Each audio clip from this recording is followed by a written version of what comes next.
देखिए, नकारा किसी ने नहीं है, तो ये गहन समीक्षा की जरूरत है। एनडीए गठबंधन के तमाम जो बड़े नेता हैं, चीजों को बिंदुवार समीक्षा करने की जरूरत है। मैं तो कह रहा हूँ कि मैनेजमेंट की कहीं न कहीं एक जो और समय पर अगर आपने नहीं उठाया कदम, तो आने वाले दिनों में लिए आपको खतरा हो सकता है। नमस्कार, मेरा नाम आलोक है। आप लाइव स्टीज देख रहे हैं। बांकीपुर उपचुनाव के नतीजों ने सबको चौंकाया है। प्रशांत किशोर जीत गए और बीजेपी हार गई। 30 सालों से जो उनका किला बरकरार था, वो 30 दिनों में प्रशांत किशोर ने ढा दिया। कैसे वो आप लोगों ने देखा। जनता जाग गई, स्टूडेंट प्रोटेस्ट हुआ, लाठीचार्ज हुई, बहुत सारी बात हुई। हमारे साथ श्याम रजक हैं, जेडीयू के विधायक हैं, पूर्व मंत्री हैं और पटना से पुराना रिश्ता है। अभी भी फुलवारी से विधायक हैं और पटना से पुराना रिश्ता है। लोहानीपुर जिन जगहों पर हम गए, प्रचार प्रसार में देखा, श्याम रजक भी थे। लेकिन पुराना रिश्ता है, ये हार कैसे हो गई। पटना ने इस बार बीजेपी को नकार दिया, एनडीए को नकार दिया। देखिए, नकारा किसी ने नहीं है। मैं तो सबसे पहले आपके माध्यम से जो जनमत ने निर्णय दिया है उसका मैं सम्मान करता हूं, और जिस उम्मीदवार प्रशांत किशोर को जो विजयी बनाने का काम किया है उनको हम बहुत बहुत बधाई और शुभकामना देना चाहते हैं। अब हार की जो बात है, तो ये गहन समीक्षा की जरूरत है। जब तक समीक्षा नहीं होती है तब तक उसका समाधान नहीं ढूंढा जाएगा, और समाधान नहीं ढूंढा जाएगा तो फिर निर्णय के आधार पर कार्यक्रम नहीं हो पाता है। क्यों जो वहां के स्थानीय कार्यकर्ता थे उसमें उदासीनता थी, क्यों मतदाताओं में उदासीनता थी, क्यों मतदाताओं को जो हमारे कार्यकर्ता रहे वो वहां तक मतदान केंद्र तक नहीं ला जा सके। ये सारी चीजें हैं। उसके बाद जो नेता गए, नेता ने अपना कार्य किया, लेकिन उसका जो प्रबंधन होना चाहिए था, घरों तक जो पहुंचना चाहिए था, वो घरों तक पहुंचने में कहीं ना कहीं कमी हुई। डोर टू डोर नहीं गए। कहते हैं कि मतदाता के घर तक जो हमारा पुराना कार्यक्रम रहा है एनडीए का, उस कार्यक्रम में कहीं ना कहीं हम चूक किए, जिसके कारण पराजय का मुंह हमको देखना पड़ा है। अब चीजें समाप्त हो गई है। अब जरूरत है कि जमीनी जो कार्यकर्ता बांकीपुर के हैं उनके साथ एनडीए गठबंधन के तमाम जो बड़े नेता हैं उनके साथ बैठ करके चीजों को बिंदुवार समीक्षा करने की जरूरत है, और समीक्षा कर करके संवाद के माध्यम से समीक्षा कर करके समाधान का एक पूरा रूपरेखा तैयार करना होगा, और उस रूपरेखा के आधार पर हमें मतदाताओं से पुनः संबंध स्थापित कर करके अपनी स्थिति को पुनः मजबूत करने की अच्छा, जरूरत ये जो मोह भंग हो गया जनता का, इसके पीछे कुछ वजह आप देखते हैं। मोह भंग हुआ तब तो ये रिजल्ट कहते हैं कि कार्यकर्ता सबसे बड़ी ताकत होती है, पूंजी होती है। और वो कार्यकर्ता की जिस ढंग से उनकी मजबूती होनी चाहिए थी, सक्रियता होनी चाहिए थी, वो नहीं रही।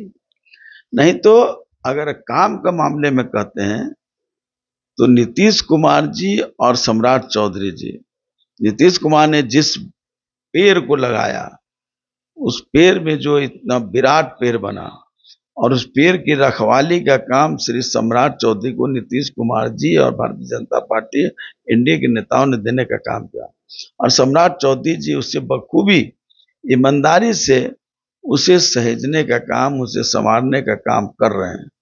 तो काम में किसी तरह की कमी नहीं हुई। जब काम में कमी नहीं हुई, चाहे वो शिक्षा का क्षेत्र में हो, बिजली के क्षेत्र में हो, स्वास्थ्य के क्षेत्र में हो, सड़क के क्षेत्र में हो, बुनियादी सुविधाओं के क्षेत्र में हो, लॉ एंड ऑर्डर के क्षेत्र में हो, सभी क्षेत्रों में काम किया गया है। तो आम जनता को काम के कारण कोई नाराजगी नहीं है। नाराजगी रही कि वो संवाद का अभाव रहा और समन्वय का अभाव रहा। इतने 40 स्टार प्रचारक गए, फिर भी संवाद नहीं हो पाए, तो गंभीर सवाल मैं तो कह रहा हूं कि मैनेजमेंट की कहीं न कहीं एक जो कार्यरूप मैनेजमेंट जो होना चाहिए, रणनीति जो होना चाहिए, किसका प्रभाव कहाँ है, किसका प्रभाव किस वर्ग में है, किसका प्रभाव किस जाति में है, किसका प्रभाव किस क्षेत्र में है, उस ढंग से अगर मतलब किस क्षेत्र में किन नेताओं को भेजा जाए, किन जाति के नेताओं को हाँ भेजा तो जाए? उसका अगर मैनेजमेंट सही होता तो आज हमें लगता है कि नजारा दूसरा होता। एक सवाल ये भी है सर कि जब रोड शो हुआ था इसमें नितिन नवीन थे, सम्राट चौधरी थे, आपको लगता है कि उस रथ पर निशांत कुमार या नीतीश कुमार को होना चाहिए था? रोड शो में ये भी मैसेज खराब गया। देखिए, निशांत कुमार जी ने अपनी पूरी भूमिका अदा की।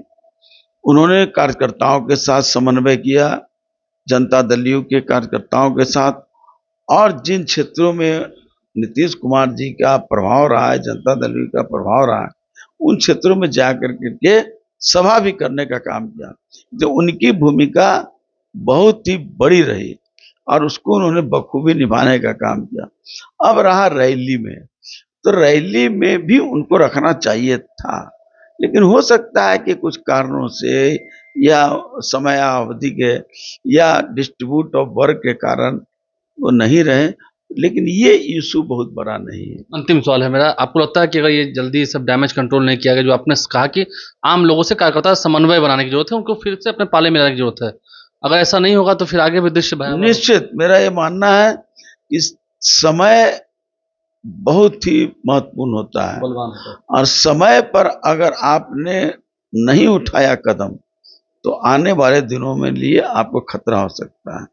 देखिए, आने वाला समय और भी खतरनाक हो सकता है, लेकिन समय रहते है, समय बड़ा बलवान होता है। समय रहते है सही निर्णय लें, एनडीए के भीतर इस पर मीटिंग हो, बैठक हो, विचार करें सभी किन किन नेताओं को कहाँ लगाना चाहिए था। क्योंकि देखिए, जाति के आधार पर भी लोग अपनों से अपनों को मिलाते हैं, लेकिन वो भी नहीं हुआ। 40-40 स्टार प्रचारक, 200 एनडीए विधायक, सब धरा का धरा रह गया और नतीजा उलट हो गया। आपने देखा है, निशांत कुमार को भी रहना चाहिए था, नीतीश कुमार को भी रहना चाहिए था। है? आप लाइव शीशा बने रहे, प्रशांत किशोर जीत गए, बीजेपी हारी है।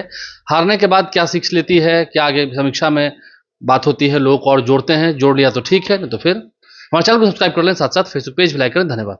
देखिए, नकारा किसी ने नहीं है, तो ये गहन समीक्षा की जरूरत है। एनडीए गठबंधन के तमाम जो बड़े नेता हैं, चीजों को बिंदुवार समीक्षा करने की जरूरत है। मैं तो कह रहा हूँ कि मैनेजमेंट की कहीं न कहीं एक जो, और समय पर अगर आपने नहीं उठाया कदम तो आने वाले दिनों में लिए आपको खतरा हो सकता है।